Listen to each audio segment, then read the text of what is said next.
wax nañ ko am kii di Sadibou Kamaso si lu nga xam ne rek jamono bi moo xew si wàllum lii di Gambia Football Federation lu nga xam ne gis nañ ne moo gën a Mr Kamaso ñu gisoon rek ne ñaari week si gannaaw rek yéen a ngi publition ne di ngeen am lu mel ni capacity building si wàllum lii di ama club secretarials loolu la musta am fii gis nañ ne Gambia Football Federation dañoo far di traîner di coaches yi waaye nag ak réflexe yi tamit dañoo far di am ay course di traîner waaye gis nañ ne si secteur boobu noonu mu ngi laakoon bu baax a baax waaye yow it waroon nga ne bu fekkee yàlla meñ na la place bi loolu bokk na si lu nga xam ne di ngeen ko def ba gis ne ndaw yi dinañ mën a xam fan lañ war a taxaw club secretary general because tey gis nañ lu bëri mu ngi xew si wàllum di football secretary general si boo xam du mën a xam lan mooy tiyaaram lan la war a def ak fan la war a dem because gis nañ ne lu bëri mu ngi xew si wàllu si secteur boobu loolu nag bu mu xewee démb gis nañ ne ñu nga xam ne ñoom ñu umbali di football mooy ñi di Gambia Football Federation ñoom nag am na lu nga xam ne génne nañ ko wone daal ne loolu su waroon a am sax yéen dafa mel ni da ngeen waroon a yëgu ak ñoom waxtaan ak ñoom pour def ko fii si biir lii di ama rib waaye def leen loolu moo tax nag ñu wone seen ñaawlu ñu ne ok moom nag fu mu dooree mooy lu nga xam ne gis nañ ne it has come to attention of the Gambia Football Federation that a group called themselves Team Restore Competence plan to organize a training for GFF members club without notification or approve from the GFF. So loolu gis nañ ko yéen ne notifié leen GFF approuvé leen ñi di GFF pour wane ne li ngeen wax te yéen ñu ngeen a traîner they are members of the Gambia Football Federation. jërëjëf Mbaye first of all fi ma li ma doon smile loo mooy fuñ bi nee ne a group that calls themselves Team Restore Competence waaw groupe boo xam ne dafa tax yow nelawuloo groupe boo xam ne dafa tax nga use so many illegal means pour come into power nga ne a group that calls themselves Team Restore Confidence xam naa ne in the annals of history everybody would remember what Team Restore Confidence has done. Absolutely. Team Restore Confidence nag is a civil society group and in every country every civil society group has a right to come pour establish and then arms and aims and objectives. We have our constitution. This is a civil society group. Now first of all, the idea of this whole training program has nothing to do with politics. Politiguñ. So non politics, then duñ invite academics because academics yi amuñ vote. A day or week do they romba. Do am club am na ñeneen yoo xam ne sax ñu ngi nekk GFF executive members dañ ma daan call all the time dañ bëggoon a def lii naka lañ ko defee dañ jël suñ play bi naka lañ ko defee dañ war a reply to lii naka lañ ko defee clubs yi mënuñoo understand the first point of action bi su fekkee dañ play match dañ war a protest wala dañ war a appeal da ngaa gis léegi ñu file a document ñu ne dañ appeal ñu throw ko out because of xamuñ ñu ko defee some of the clubs don't understand these things because amuñ fi any platform amuñ fi any school amuñ fi benn institution boo xam ne moo dee train secretary general si okay clubs yi mënuñoo understand how to get their training and solidarity compensation training and solidarity compensation mooy loo xam ne when the Bosman rule came by FIFA at a time boo xam ne clubs yi dañ daan complain ne international clubs yi professional clubs yi ne player yi seen contract su jeexee dañ dee bàyyi te duñ leen dee am compensation so the Bosman rule came ne player boo xam ne yaa ngi play si club yaa ngi establish foofu noonu nga am contract sa contract bi su jeexee you have a right to go dañ dee gis GFF player contract am jeex sax ñu ne la da nga need clearance which is wrong. Go and read that. The RSTP, the regulation on the status and transfer of players bu FIFA bi article 20 and 21 na ku nekk demal si FIFA website bi nga download ko di nga ko gis on training and solidarity foofu la FIFA ñëwee ak with that idea ne léegi su fekkee ne player contract am jeex na ba mu bàyyi training and solidarity compensation war nga koo am any player boo xam ne jaar na si yow from 12 to 21 su fekkee ne sign na professional contract first professional contract am before 23 clubs yu musa jaar yëpp war nañ see am so for instance su fekkee ne 15 million lañ ko jaayee 5% of that dañoo jël 5% boobu ñu partagé ko si ñum jaar so ñoo xam ne 12 to 15 ñoo fa nekka ñooñu dañoo suñ ko tasaare ku nekk di nga am 5% of that 15 million so su nekkee 15 million 5% of that will give you about 750,000 so 750,000 any club boo xam ne yaa ngi woon 12 to 15 so jigee 5% of that 750 ku nekk dina am about $37,500 or euros or whatever then 16 to 21 ñooñu am 10% ba clubs yi xamuñ lii yëpp mbay there's a lot of meat on the bone boo xam ne mu ngi fa tege play ñu ngi transfer ñu ngi dem xaalis bi mu ngi fa te xaalis boobu su ko clubs yi claimutee sax fédération bi war na koo mun a claim waaye fédération bi si boppam xamut war na koo mun a claim mu jël ko mu use ko on the development of youngsters these are things that we wanted to enlighten clubs about because nit ñaa ngi form academy xamuñ lan lañ war a def ñun dañ waxoon ne dañ bëgg a réguler académies yi académies yëpp ñu ngi under RFAs yi the regional football association. Okay. Regional football associations nañ génn si ñu won la kan si ñoom la constitution am be adopted. None of them has an adopted constitution. The GFF is talking about legality. Okay. There are so many things yoo xam ne dafa irregular foofu noonu CRRF ñu ngi wax seen affaire.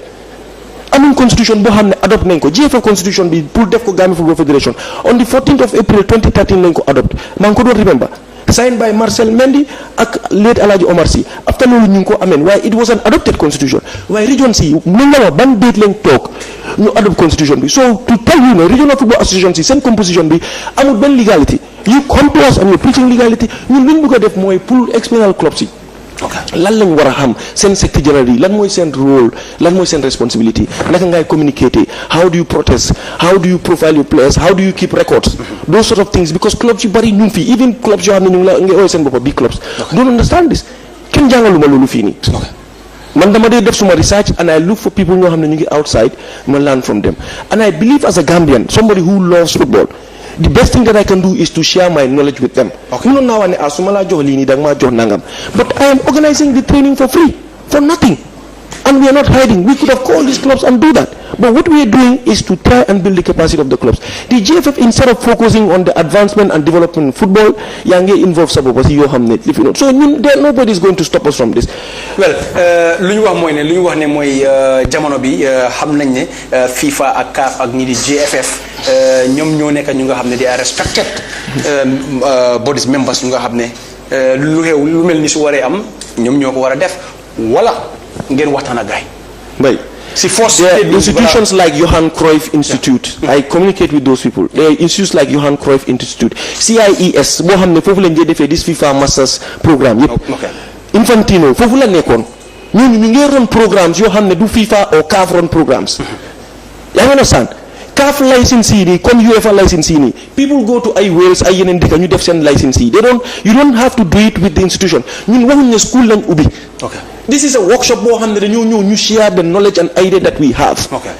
There is no such thing as ne we're opening a school boo xam ne dañoo certify guy ne waaw school nga graduate ak yooyu no so which means léegi su fekkee ne club dafa bëgg a dem training da nga bëgg a dem training camp outside or da nga bëgg a dem pre-season somewhere da nga war a receive permission from them. This is not something. What is the GFF talking about? I mean, basically what we're trying to do is to expose these clubs to some of these things so they understand what their responsibilities are. GFF lu bëggut mooy pour clubs yi xam lan mooy seen responsibility. How many times lañ dee throw out protests clubs yi ne defuloo ko properly. Clubs yi soo laajee ñu bëri duñ la mën a wax sax who they have to address their protest to, who they have to write their appeals to, how the protest is supposed to be done, because they come, the rules and regulations is presented to them. We want to enlighten them that they want to read the rules and regulations and the most important articles in these things, the constitution itself, because a lot of people are in this do not understand how the football is governed. So exposing the general secretaries, because they are one of the most important people. Every communication in every club has to go through the general secretary. He or she has to go where mom dafa wara xam lan mo ci nekk. All right. Leneen lu nga xam ne gis nañ ko mooy in light of the above, the GFF advised its members not to be associated in any way or took part in any training or activities organized by any group or individual. Leneen lu ñu ci teg mooy ne dinañ face measures from the GFF as dedicated by our constitution. GFF facing measures for failing to pay the clubs their monies. ñoom facing measures for failing to pay the club their monies. Clubs CD face measures for building their capacity. Is it wrong for a club to employ their staff and ask him to go and learn from somebody more deaf? GFF no they employ coaches in club. GFF no they employ general secretaries in club. GFF no they job clubs in Halis. GFF no they run clubs. GFF organizing competition. So don't organize competition. The clubs competition. I'm inviting the clubs. Wow, I know these rules much more than they do. Organize a competition. Members then some obligations, they have their rights. You cannot deny clubs to their fundamental rights to education. Amulo right bobu nonu. Legi right now Talinding United sul bu wona sen code bi pour mu dem Hungary or China pour mu dem studies. Do they have to contact the GFF? No. They don't have to contact them. GFF doesn't even know. GFF send responsibility moy ñu ronal len league, ñu ensure the club before on send rules and regulations. They make sure that they are following lo xamne non la charter yu GFF tek.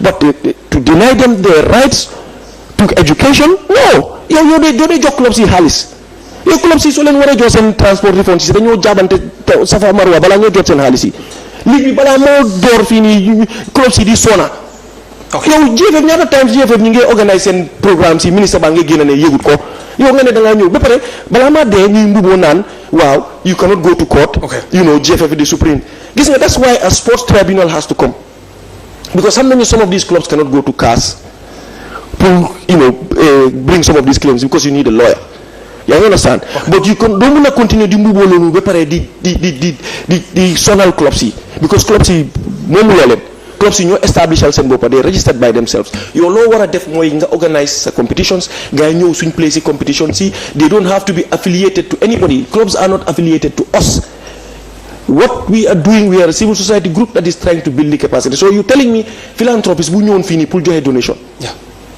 mu bugg a sampa ay bohol si village bi no they have to speak to President Barrow président bi dafa kontaan sax ne loolu mu ngi xew ñu ngi ko dimbali loolu absolument leneen lu ñoo xool mooy dinañ ko jël benn lu nga xam ne moom lañ binda leneen tamit lu nga xam ne gis nañ lu nga xam ne ñoom wane nañ ko mooy ne we need to ask ourselves does the TRC have the technical or legal competence to conduct any form of training of our members okay mu ne who are those trainers what competence do they have to train our members what is the training modality so ndax yéen am ngeen competence bi ndax mun ngeen a train ñooñu ak ñooñu suñu jàngee lan lañ war a mën a implémenter Mbaye lenn laa bëggoon nga teg ma exemple I'm not here to pull boast fii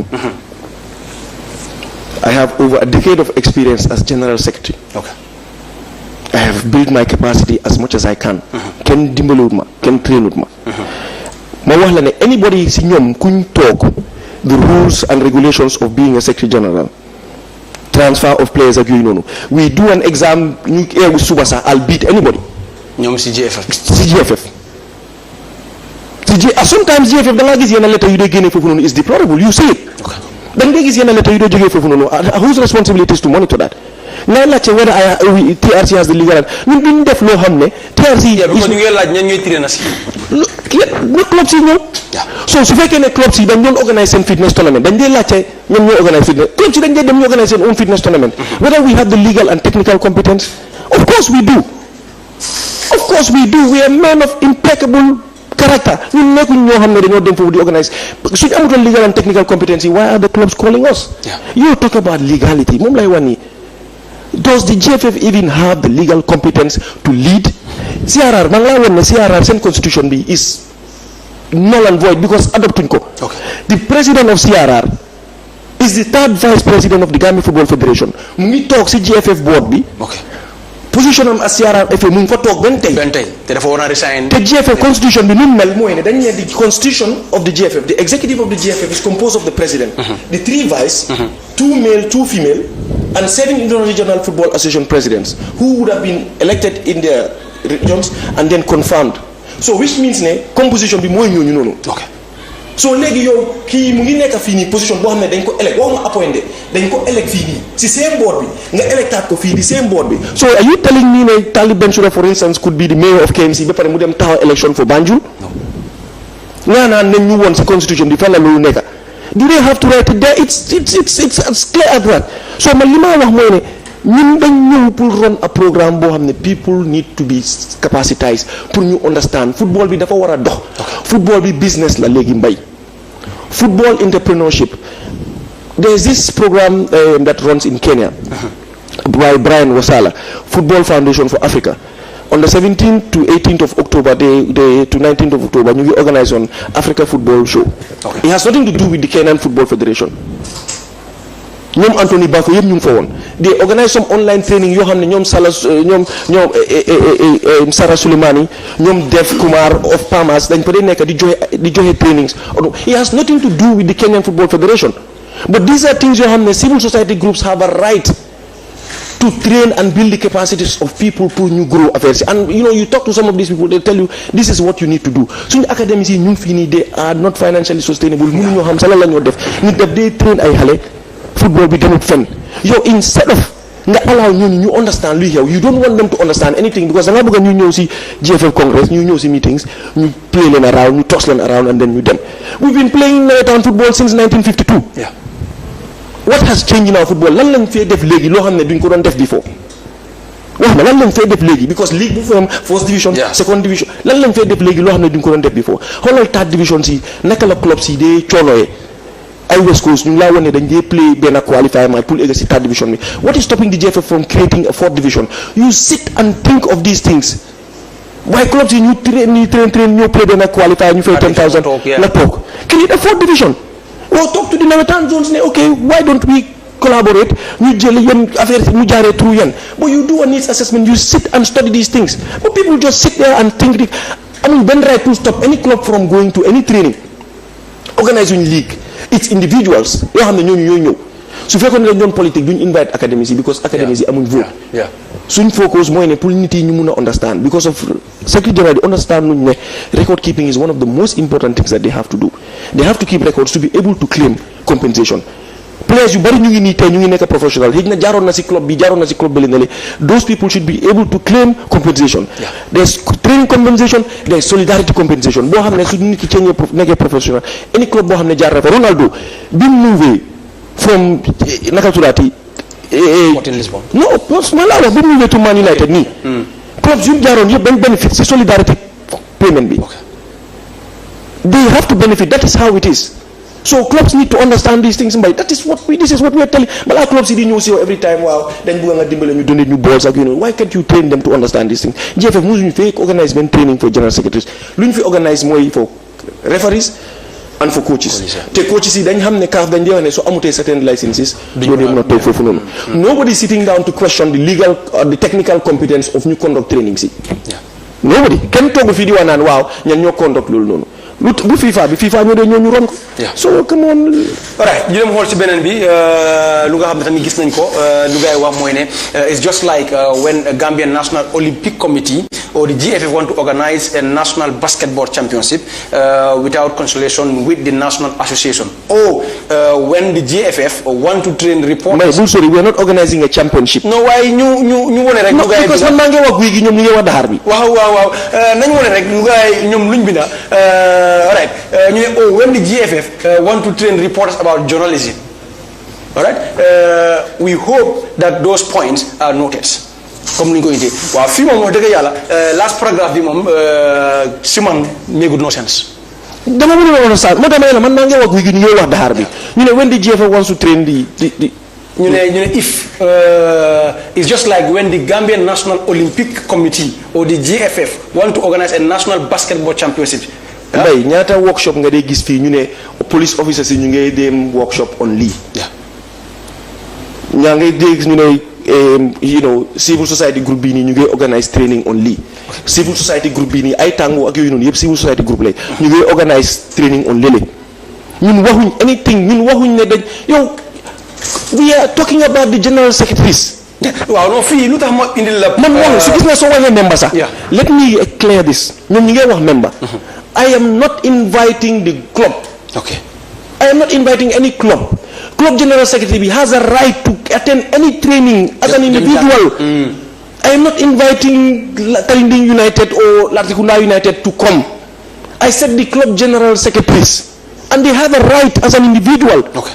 It's just like police officer nekk di serve as a police nga ne amul right pour dem university pour build capacity am waaw suy dem university da nga ok bay ñu wax ñu nga ngay serve police ñu ngay dem university pour build seen capacity.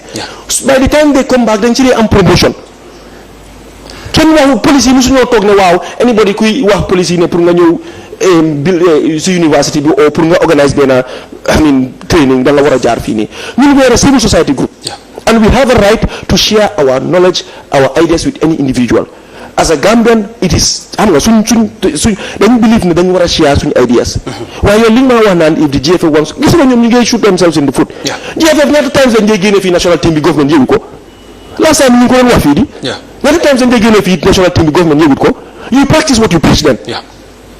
ñu ngi wax affaire yi nawetaan yi xam na dina ñëw foofu noonu yow nawetaan yi ñu ngi play ñu ngi struggle yow xamuloo sax ñu naka lañ dee defee seen rules and regulations you don't even know anything that they do yow nga toog bëgg a ñëw foofu noonu di wax leen so you're talking to us about. waaw xam nga soo gisee tey ñu indi this last paragraph bu nga xam ne moom lañ binda because man su ma gis-gis yow nekkuloo si basketball war a wax ne yaa ngi ñëw train football ok si football nga nekka bugg a train in football so pour woon la rek ne si ñàkk understand si last paragraph bi because xëy na ñoom ñu ngi foog ne is helping waaye is damaging because doo mën a wane GFF want to train report about journalism. Mbay ba pare secrétaire général yi ma wax ne ñu ñëw train tey mun ngaa nekk si club bi ëllëg doo nekk si club bu ëllëg xëy na nga dem si beneen club bu nekk Sénégal. yaa ngi understand. mun ngaa nekk si club boobu noonu ëllëg yow dem travel naa yow Nigeria. I had an offer sa kanam. Okuba United. And I told them no man dama am club. It's because of what you can do. It's not like ne dama ñëw fii pour boss. Man dama dee try pour build suma capacity every time. te li ma am dama si dee try ma build si ma def some research. idea bu ma am ak knowledge bu ma am people were contacting me ne doo ñu dimbale lii doo ñu dimbale léegi I even created a handbook. boo xam ne we can share with people. You understand? It will get to a point boo xam ne it's going. That's why we're even doing it for free. Charging sax. It's free. Individuals yi lañ invite. I'm not inviting the clubs. Individuals yu nekk si clubs yooyu noonu am nañ right because secretary general yu bari fii nii 99.9% du leen dee fay. am nga right as an individual pour nga dem def sa capacity building pour build sa capacity nga mun a indi ideas yooyu noonu si club bi invite ma benn club ne Talinding kaay nga play suñ tournament bi nii invite ma Walidaan kaay nga play suñ tournament bi individual si la. waaw def loo comme super league bi non. alright Mr Kamaso yow sa gis-gis ak sa jàngat lan nga foog ni moo waral lii because ñun yàgg nañoo dégg ne GFF ñu ngay try pour daaxalu li workshop bi because I could remember ne balaa press release bi di génne sax kooloon na la si suba nga ne ma ne dégg nga lii moo nekk di xew waaye yaa ngi find out ndax lu am la then all of a sudden by 3 o'clock ma jot xibaar bàyyi ko si bas ne bàcca baj ne GFF dañ daaxalu loolu ndax yaa ngi gis lu mel nii gis nga man anticipate on naa lii but like I said kenn du ma stop man xanaa government of the Gambia wax ma ne ma you should not conduct any training because like I said these club general secretaries dañ am seen fundamental rights to education they have a right to go and build their capacities kenn amut right man waxuma club si kaay leen club general secretaries yi as individuals they have a right to serve the office suñ paree foofu da ngay gis nurse yi docteur yi fi ni ñu ngi liggéeyu RVTH Edward Fan Small Teaching Hospital ñu ngi am seen other private thing boo xam ne ñu ngi ko def di build seen capacity the club general secretaries man we are going to conduct our training whoever is going to come nga ñëw ku mënut a ñëw salaam ñun suñ conducté suñ training ba pare suñ paree loolu noonu suma club contacté waa dimbale ñu lii dañ bëggoon a def li dama naan ñëw la woon si training bi man awma time because they call you si time yoo xam ne dafa inconvenient waaye da nga dee jël sa time pour explain lii bu lan moo rom pour ñu share suñu idea mbay politique wuñ organise suñu rally waxuñ club si yëpp organise suñu rally club general secretary la wax ma club si kaay leen dama ne club general secretary si because loolu mooy woon suma liggéey loolu laa doon def experience moo am I feel it is something that I can share with this. ñu ngi am over 50 people. ñoom ne already register nañ. ñeneen ñu ngi jógee si region si over 50. ñeneen ñu ngi jógee si region si li ñu leen wax mooy ne dinañ try ñu ñëw foofu noonu because pour ngeen ñëw fii nii foog ñu jox leen foo leen dëkk. ak lot of academics yoo xam ne toog leen foofu noonu suñ paree fii dinañ fa dem. But what is wrong with us sharing our knowledge and experience? ku am over a decade of experience as general secretary. What is wrong with me sharing my knowledge and experience? Okay. All right, Mr Kamaso dinañ ñëw